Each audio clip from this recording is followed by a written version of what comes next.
The recruitment center on Vrax Prime hummed with the usual activities of a galactic military hub. Young soldiers from a dozen species walked through gleaming corridors, their footsteps echoing against polished floors. Among them stood Krelnoth, a towering Vraxian with deep blue scales that shimmered under the artificial lights. His forearms hung loosely at his sides as he waited in line, watching information screens flicker with images of past battles and decorated veterans. Krelnoth had joined the Galactic Defense Coalition 6 cycles ago, drawn by promises of honor and adventure among the stars. He had trained hard, learned the basics of combat, and absorbed countless tactical simulations.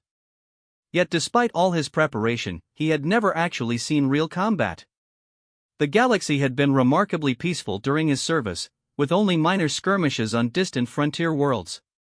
That was about to change. The briefing room filled quickly that morning. Soldiers of various species took their seats, their conversations creating a symphony of different languages and frequencies. Krelnoth found a spot near the middle, adjusting his position to accommodate his larger frame. The lights dimmed as a holographic display materialized at the front of the room. Commander Thexera, a veteran officer with countless combat ribbons adorning her uniform, stepped into the light. Her expression was grave, more serious than Krelnoth had ever seen during routine briefings. She gestured, and the hologram shifted to display a planetary system on the edge of Coalition space. "Listen carefully," she began, her voice cutting through the murmur of conversation. "We've received reports of a Korth invasion fleet moving toward the Epsilon colonies. This is not a drill or a training exercise. We deploy in 48 hours. A ripple of excitement and nervousness moved through the assembled soldiers. The Korth were known throughout the galaxy as ruthless warriors, beings who viewed conquest as the ultimate expression of strength. They had remained neutral in galactic politics for generations, but recent expansionist movements had brought them into conflict with Coalition territories. Thexera continued outlining the mission parameters, but Krelnoth found his attention wandering. His mind raced with questions and concerns. He had trained for this moment, yet now that it arrived, doubt crept into his thoughts. Would he perform well under pressure? Would his training be enough? After the briefing concluded, the soldiers dispersed into smaller groups, discussing the upcoming deployment. Krelnoth walked alone through the corridors, processing the information. He decided to visit the station's observation deck, a quiet place where he often went to think. The vast expanse of space stretched before him through the transparent dome. Stars glittered like scattered diamonds against the infinite darkness. Krelnoth pressed one hand against the cool surface, feeling small and insignificant against such immensity. "First deployment," a voice asked from behind. Krelnoth turned to see a human standing nearby. The soldier was smaller than most species in the Coalition, with pale skin and short brown hair. Humans were relatively new to galactic society, having joined the Coalition only a few decades prior. Their planet, Earth, existed on the far edge of explored space, and Krelnoth had encountered few of them during his service. Yes, Krelnoth admitted, feeling no shame in the confession. "I've trained extensively, but actual combat is different from simulations." The human nodded and moved closer, extending a hand in their customary greeting gesture. "Name's Marcus Chen. Been with the Coalition for 8 years now." Krelnoth carefully grasped the smaller hand with one of his own, mindful of his superior strength. "Krelnoth of Vrax. You've seen combat before?" Marcus's expression shifted, something dark passing behind his eyes. "More than I care to remember. The Korth are tough opponents, but they fight with honor and follow predictable patterns. You'll do fine if you remember your training and don't panic." They stood together in silence for a moment, watching the stars. Krelnoth appreciated the human's reassurance, though it did little to calm the churning sensation in his stomach. Marcus seemed to sense his continued unease. "You know what helped me before my first real battle?" Marcus asked, settling into a nearby seat. "Talking about it. Sharing experiences. Where I come from, we have a strong tradition of soldiers telling stories to each other. It helps settle the nerves." Krelnoth's translator implant processed the words, but the concept seemed strange. "Stories? Like entertainment programs? Not exactly, Marcus replied, leaning back. True stories. Real experiences from history. My people have been fighting wars for thousands of years, long before we reached the stars. We've learned a lot about combat, strategy, and what it takes to survive when everything goes wrong. The Vraxian's curiosity was piqued despite his anxiety. Human history was not widely taught in coalition academies, and he knew little about their past beyond basic facts. They were a relatively young species in galactic terms, having only achieved space travel recently compared to races like the Vraxians or the ancient Delpons. You want to hear something that might give you perspective? Marcus offered. A story from my world's history that every human soldier learns? Krelnoth nodded and settled his large frame into a reinforced seat designed for multiple species. The human's casual demeanor was oddly comforting, and conversation seemed better than dwelling on coming dangers. Marcus was quiet for a moment, organizing his thoughts. When he spoke again, his voice had changed, taking on a quality that reminded Krelnoth of the storytellers back on his home world. About 300 years ago by Earth's calendar, there was a massive war that consumed most of my planet. We call it the Second World War. Nations fought each other with primitive weapons compared to what we have now, but the scale was enormous. Millions of soldiers, countless civilians, entire continents became battlefields.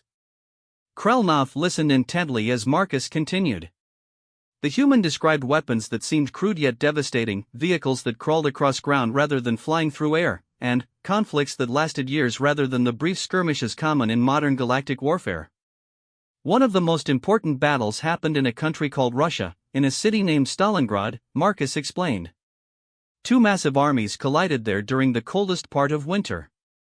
The temperature dropped so low that soldiers would freeze to death if they stopped moving. Weapons malfunctioned from the cold.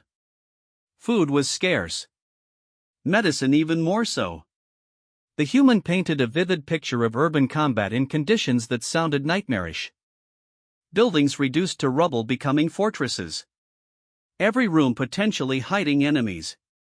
Soldiers fighting hand-to-hand with knives and sharpened tools when ammunition ran out.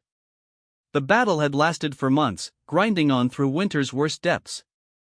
The defending Russian forces were pushed back block by block, building by building, Marcus said, his voice growing quieter. They were outnumbered, outgunned, and suffering terrible casualties. Their commanders considered abandoning the city multiple times. But they held. They adapted. They learned. Krelnoth found himself leaning forward, absorbed in the narrative. How did they survive? Determination, Marcus answered simply. And creativity born from desperation. Russian soldiers became experts at close-quarters combat, turning the rubble to their advantage. They operated in small groups, appearing from tunnels and sewers to strike quickly before vanishing. They learned to move silently through ruins, to set traps, to use every scrap of material as a weapon. The human described one particular group of soldiers who had held a single building for weeks against overwhelming odds. They called it Pavlov's house, named after their sergeant. The building had been so thoroughly fortified and so stubbornly defended that enemy forces suffered more casualties trying to take that one structure than they had capturing entire cities elsewhere. The battle eventually turned, Marcus continued. The defenders held long enough for reinforcements to arrive. They encircled the attacking army, trapping hundreds of thousands of enemy soldiers in the same frozen hell they had created. The siege became a trap, and the hunters became the hunted. Krelnoth sat back, processing the story. The scale of suffering Marcus described seemed almost incomprehensible. Modern warfare in the coalition was clinical, often decided by fleet actions in space long before ground forces engaged. The idea of millions of soldiers fighting desperately over a single city felt alien and brutal. That's just one battle from one war, Marcus said softly. Earth has thousands of similar stories. Every culture on my planet has them. Tales of soldiers enduring conditions that should have broken them, finding strength they didn't know they possessed, surviving through determination when logic said survival was impossible. The human stood and moved back to the observation window, gazing out at the stars. The Korth are fierce warriors, Krelnoth. But every species in the galaxy learned warfare somewhere. Humans learned it in the mud and blood and frozen ruins of their own world. We learned that the side that refuses to quit, that adapts and endures and keeps fighting even when victory seems impossible, that's usually the side that survives. Kralnoth joined him at the window, his forearms folded across his chest. Your people sound formidable in battle. Marcus smiled, though it didn't reach his eyes. We're stubborn, I'll give us that. But the point isn't that humans are superior fighters. It's that any soldier, from any species, can tap into that same determination when they need to. You've got it in you, Kralnoth. Your people have their own history of survival and struggle. When the moment comes, you'll find that strength. The Vraxian wanted to believe that, though doubts still gnawed at him. They stood together for a while longer, watching ships come and go from the station's docking bays. Eventually, Marcus excused himself to return to his unit's barracks, but he offered Kralnoth a final piece of advice. If you want to hear more stories like that, come find me, the human said. I've got plenty more where that came from. Sometimes the best way to prepare for what's coming is to understand what others survived before. Kralnoth returned to his own quarters feeling strangely comforted despite the grim nature of the tale he'd heard. He tried to rest, knowing the coming days would be demanding, but sleep proved elusive. His mind kept replaying Marcus's words, imagining soldiers fighting in frozen ruins, refusing to surrender despite overwhelming odds. The next day blurred with preparation activities. Equipment checks, final training simulations, briefings on Korth tactics and strategies. Kralnoth performed his duties mechanically, his thoughts elsewhere. He found himself seeking out Marcus during a meal period, finding the human eating alone in a corner of the station's large dining facility.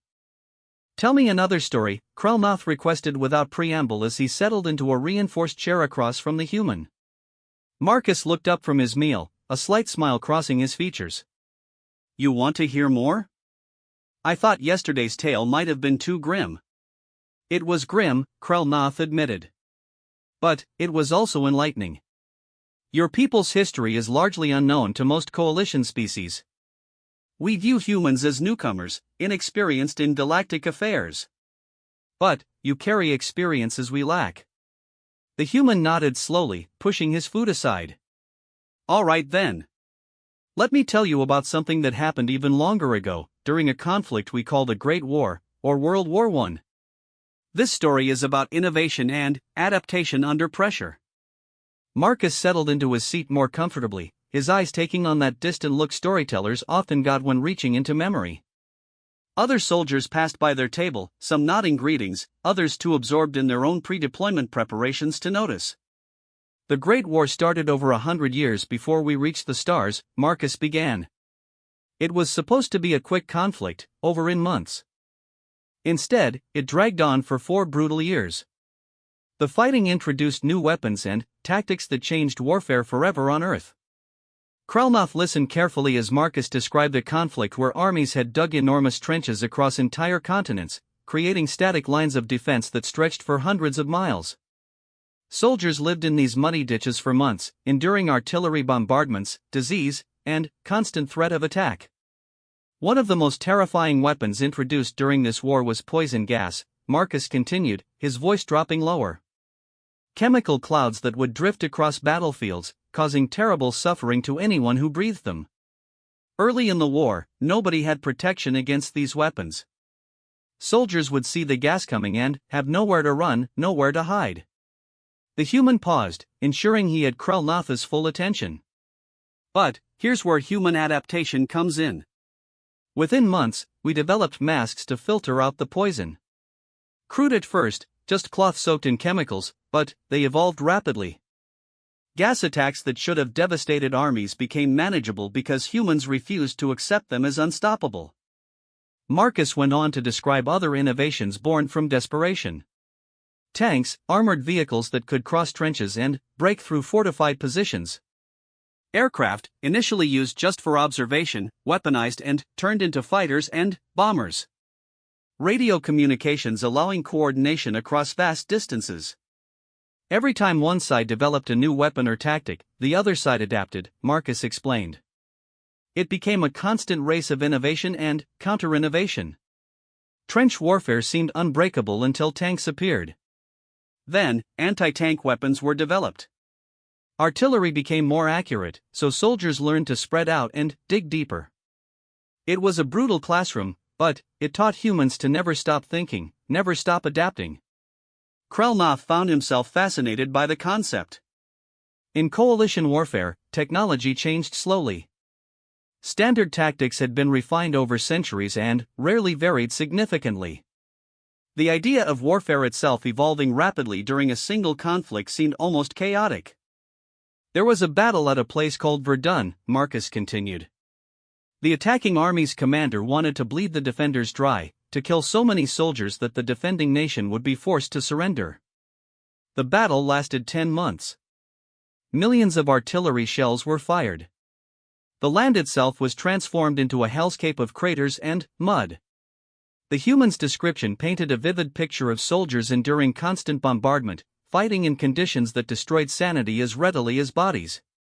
Yet despite the horror, the defenders held. They rotated troops through the battle, ensuring no unit stayed in the worst positions for too long. They maintained supply lines under constant fire. They held because surrender wasn't an option they would consider. What strikes me most about these stories, Krelnoth said thoughtfully, is the scale of suffering humans were willing to endure. In coalition warfare, we try to minimize casualties, to achieve objectives with precision strikes and minimal loss of life. Your ancestors seem to accept horrific losses as simply the cost of war. Marcus nodded slowly. You're not wrong. By modern standards, those wars were wasteful and brutal. Generals sometimes spent lives like currency, throwing soldiers at problems until sheer weight of numbers achieved results. We learned better eventually, but those lessons came at a terrible price. The human leaned forward, his expression serious. But there's value in understanding that history, even the darkest parts. Those wars taught humans that we could endure almost anything if we had to. That determination and adaptability often mattered more than superior numbers or better equipment. That wars aren't won by the side that suffers no losses, but by the side that can take losses and keep fighting anyway. Their conversation was interrupted by an announcement over the station's communication system. All personnel were to report to their designated assembly areas. Deployment was being moved up by 6 hours. The Korth fleet had advanced faster than expected. Krelnoth felt his heart begin to race. The anxiety that Marcus's stories had temporarily distracted from came rushing back. The human seemed to notice his reaction. Hey, Marcus said, standing and placing a hand on one of Krelnoth's massive arms. Remember what I told you. You've got more strength in you than you realize. When the moment comes, you'll find it. They parted ways, each heading to their respective units. Krelnoth's squad gathered in their designated area, checking equipment one final time. His squad leader, a veteran Delphan named Sora, briefed them on their specific role in the coming battle. They would be part of a boarding action if coalition ships successfully disabled Korth vessels. The hours before deployment crawled by. Krelnoth found himself repeatedly checking his weapon, his armor seals, his equipment harness. Anything to keep his hands busy and his mind occupied. Other squad members dealt with the tension in their own ways. Some prayed to their various deities. Others engaged in nervous conversation or obsessive preparation rituals. Finally, the order came to board their transport vessel. The squad filed into the cramped interior, strapping into acceleration couches designed to accommodate multiple species. The ship shuddered as it detached from the station and began moving toward the fleet assembly point. Through the transport's small viewports, Krelnoth could see dozens of other ships converging into formation. Frigates, destroyers, cruisers, and massive dreadnoughts assembled into battle groups. The coalition fleet was impressive, representing the combined military might of more than 20 species. Their transport fell into position with other troop carriers, protected in the center of the formation. The journey to the contested system would take several hours at faster than light speeds. The pilots announced they would be entering hyperspace shortly, and advised all personnel to remain in their couches.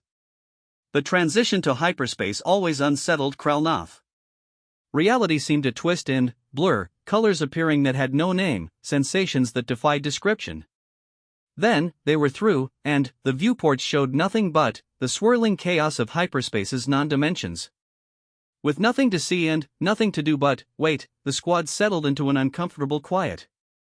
Some tried to sleep. Others stared at nothing, lost in their own thoughts.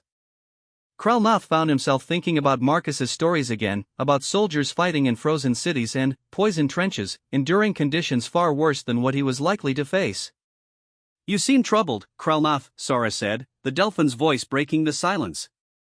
Their species communicated partially through bioluminescent patterns on their skin, and Sora's current display suggested concern. "Just thinking about the coming battle," Kralnoth replied honestly. "Wondering if I'll perform adequately." Several other squad members turned to listen. They were all young soldiers facing their first real combat. Sara, one of the few veterans among them, seemed to consider her response carefully. "Fear before battle is natural," the squad leader said.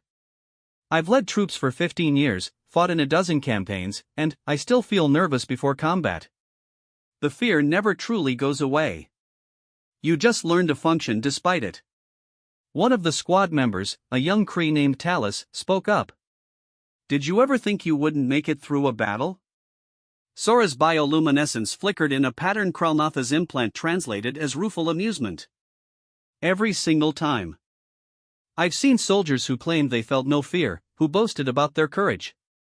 Most of them either died quickly because they took foolish risks, or they were lying and their fear emerged at the worst possible moment." The squad leader looked at each of them in turn. "The goal isn't to eliminate fear. It's to acknowledge it, accept it, and then do your duty anyway. That's what courage actually is. Not the absence of fear, but action despite fear." Kralnoth found comfort in Sora's words, though they didn't completely ease his anxiety. He thought about telling the squad Marcus's stories, but decided against it. They felt like something personal, shared between him and the human, not something to be casually repeated. The hours in hyperspace stretched on. Eventually, the pilots announced they would be emerging soon. The squad tensed, checking equipment one final time.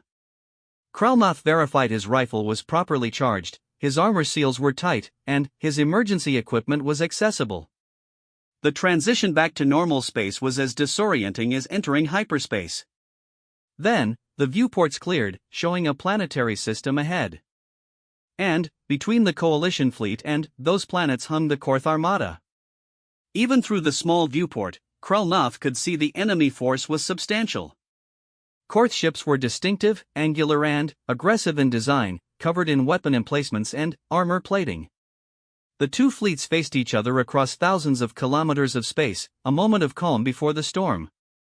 The Coalition commander's voice came through the transport's communication system, addressing all fleet personnel. She spoke of duty and honor, of protecting innocent colonies from aggression, of standing united against those who would take what wasn't theirs through force. It was a good speech, Kralnoth supposed, though he barely heard it over the pounding of his hearts. Then, the battle began. Space itself seemed to ignite with weapon fire. Energy beams lanced across the darkness, missiles streaked toward targets, and point defense systems created webs of light as they intercepted incoming ordnance. The two fleets engaged in a deadly dance, each side maneuvering for advantage while exchanging devastating volleys.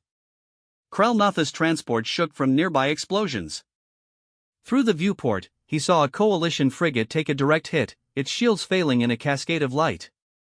The vessel began to drift, venting atmosphere and debris. He turned away, not wanting to think about the crew aboard that stricken ship. The battle raged for what felt like hours but was probably only minutes.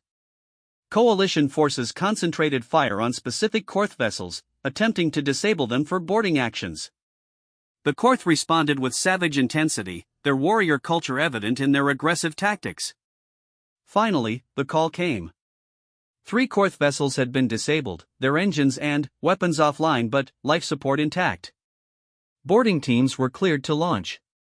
Kralnoth's transport broke from the protective formation, accelerating toward one of the crippled enemy ships alongside several other troop carriers. Point defense fire from other Korth ships reached out for them. Their pilot jinked and weaved, throwing the transport into evasive maneuvers that pressed the squad hard against their acceleration couches. Krelnoth gritted his teeth, feeling his stomach rebel against the violent movements. A transport nearby took a hit and simply ceased to exist, transformed into expanding debris in an instant. Krelnoth looked away again, trying not to think about the soldiers who had been aboard, who had been alive moments ago and now were gone. Their transport survived the gauntlet and slammed into the Korth vessel's hull with a resounding clang. Magnetic clamps engaged, holding them tight. Cutting torches began burning through the enemy ship's armor plating. The cutting torches finished their work, and the breach opened with a hiss of equalizing pressure. Sora was first through, weapon raised, scanning for threats. The squad followed in practiced formation, Krelnoth near the middle of the group. They emerged into a Korth corridor, and immediately the squad came under fire.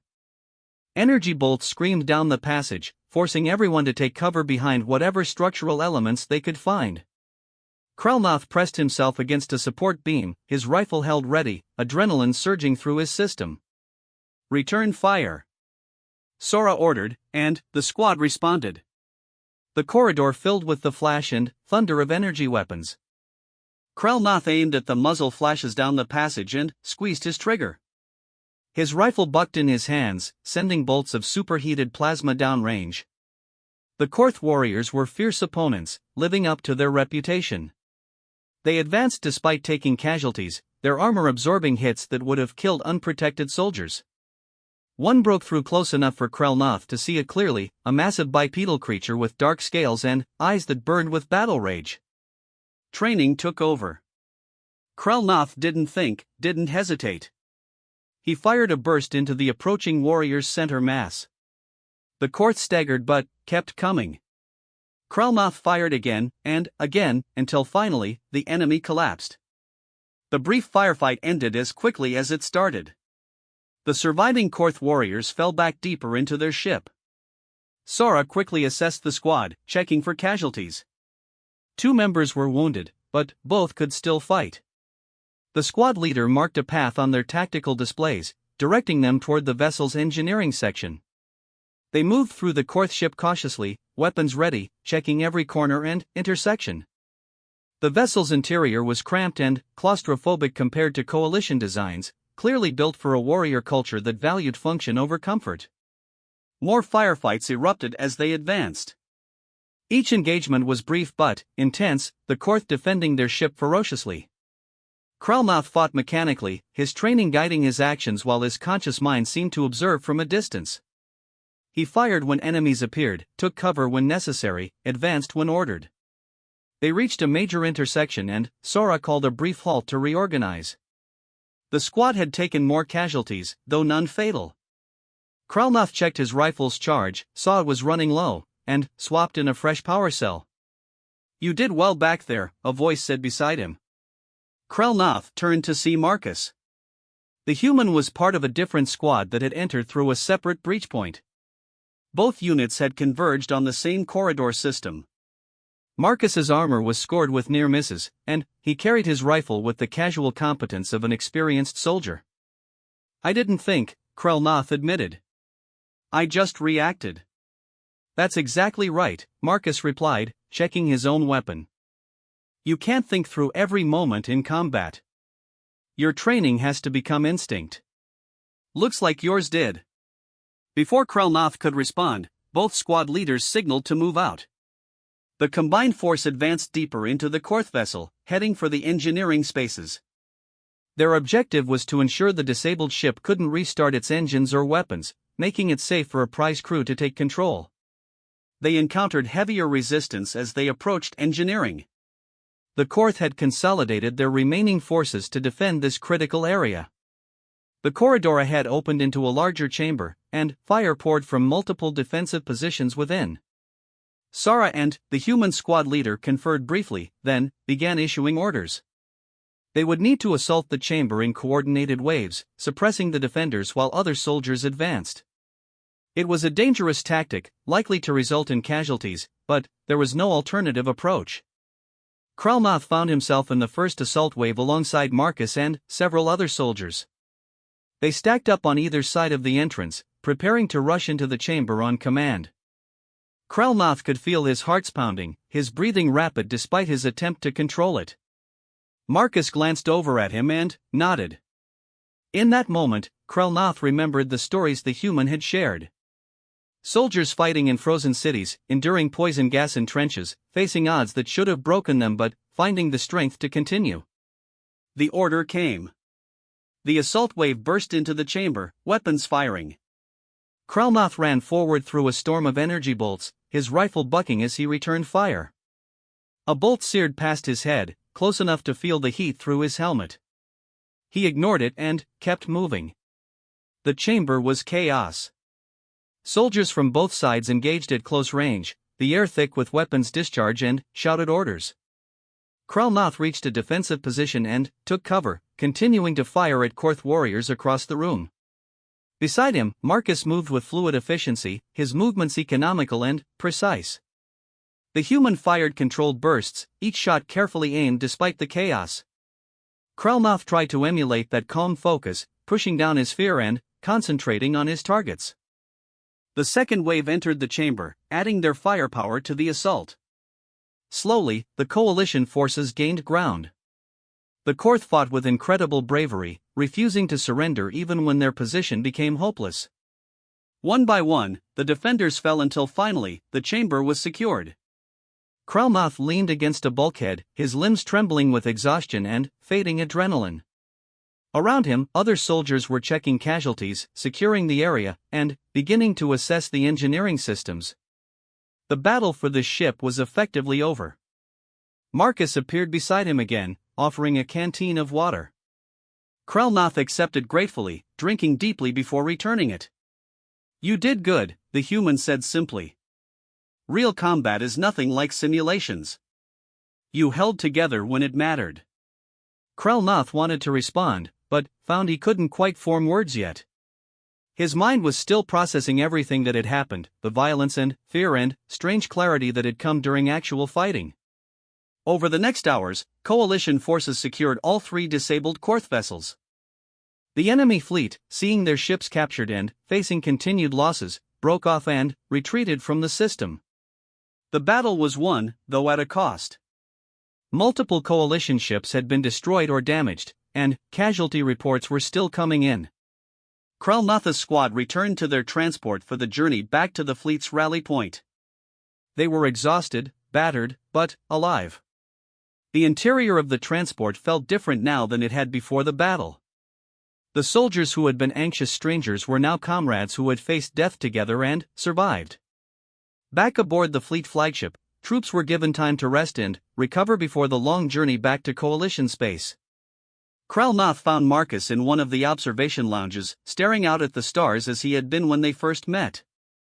"I wanted to thank you," Krelnoth said, settling into a seat nearby. "Your stories helped prepare me for what we faced." Marcus turned, a slight smile on his face. "Did they?"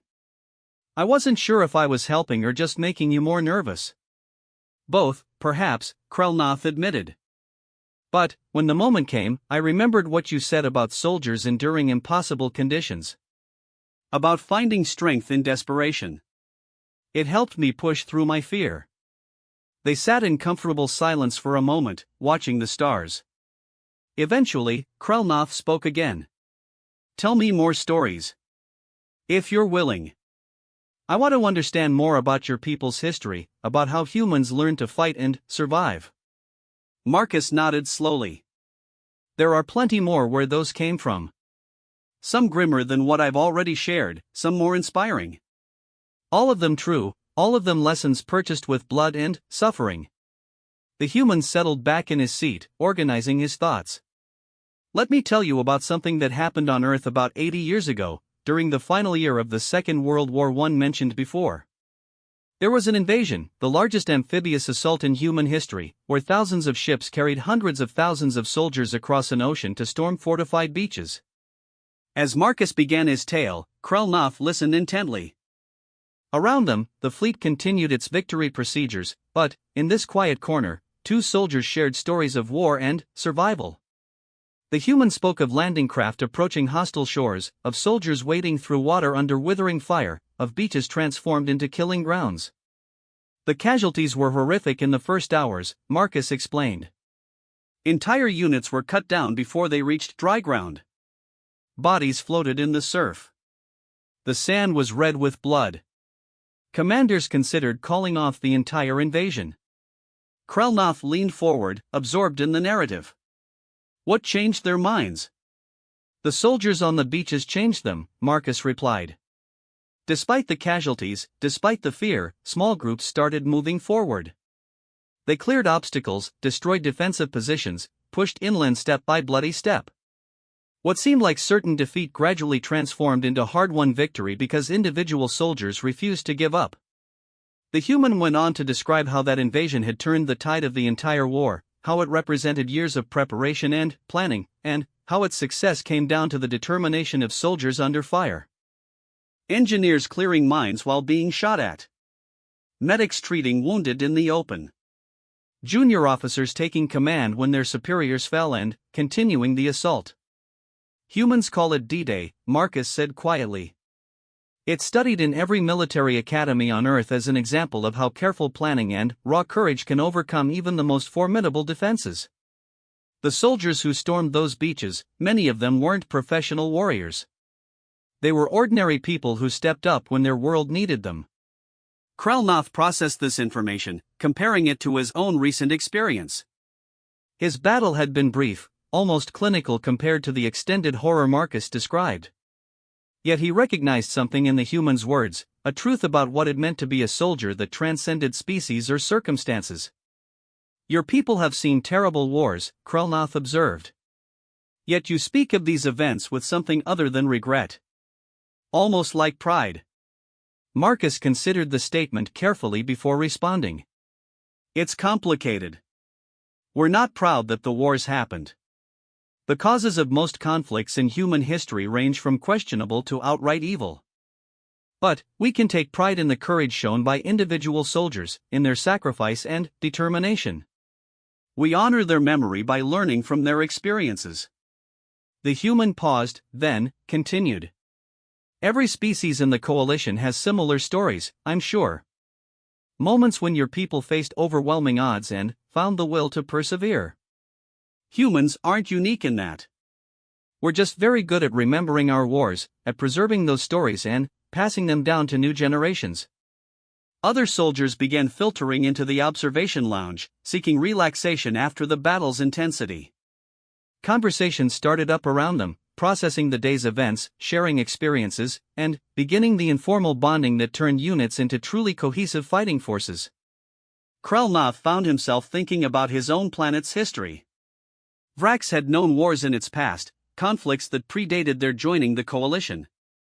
Those stories existed, preserved in archives and historical records, but they weren't part of living military culture the way Marcus's tales seemed to be for humans. I should learn my own people's war stories, Krelnoth said thoughtfully. To understand what Vraxian soldiers endured in our past. Definitely, Marcus agreed. Every soldier should know their people's military history. It gives context, helps you understand the traditions you're part of. But don't limit yourself to just your own species. The coalition brings together dozens of different military traditions, each with valuable lessons. They talked for a while longer about various species' approaches to warfare. Marcus had served alongside Delpons, Kree, and half a dozen other races during his coalition career. Each had distinct tactical preferences shaped by their biology and culture. Delpons favored coordination and precision. Kree were aggressive and direct. Vraxians like Krelnoth combined strength with methodical planning. The beautiful thing about the coalition, Marcus observed, is that we can learn from each other. Humans bring our adaptability and stubbornness. Other species contribute their own strengths. Together, we're more formidable than any of us would be alone. Eventually, their conversation wound down. Both soldiers were exhausted, the adrenaline that had sustained them through combat giving way to deep fatigue. They parted ways with an agreement to continue their discussions during the journey back to coalition space. Krelnoth returned to his assigned quarters and collapsed onto his bunk. His mind was too active for immediate sleep despite his physical exhaustion. He kept replaying moments from the battle, analyzing his decisions and actions. Some things he'd done well. Other choices could have been better. But he had survived. He had performed his duty. And, perhaps most importantly, he had learned something about himself. The fear he'd felt before battle hadn't disappeared during combat, but it hadn't paralyzed him either. He had functioned despite that fear, exactly as Sora had said a soldier should. Sleep eventually claimed him, and, with it came dreams. Not nightmares of the battle, but, rather images from Marcus's stories. He saw frozen cities and muddy trenches, soldiers advancing through hostile fire, humans refusing to surrender against impossible odds. The dreams weren't frightening. Instead, they felt almost inspiring, reminders of what determined beings could endure and overcome. The journey back to Coalition space took several days. Krell spent much of that time with Marcus when their duties allowed, listening to more stories from human military history. The humans shared tales of naval battles fought on Earth's oceans, of air combat in the skies, of special operations conducted behind enemy lines. Each story carried lessons. Some were about tactics and strategy. Others focused on leadership, on how good officers earned their soldiers' loyalty and how poor commanders squandered lives through incompetence or arrogance. Still others highlighted the importance of logistics, of ensuring troops had the supplies and support they needed to fight effectively. War isn't just about fighting, Marcus explained during one conversation. Combat is actually a relatively small part of military operations. Most of a soldier's time is spent training, maintaining equipment, moving supplies, gathering intelligence, and preparing for the next engagement. The armies that handle those mundane tasks well tend to win wars. Krell found this perspective enlightening. Coalition military training focused heavily on combat skills, with less emphasis on the broader aspects of warfare Marcus described. Understanding the importance of supply lines, maintenance, and intelligence gathering gave him a more complete picture of what it meant to be an effective soldier.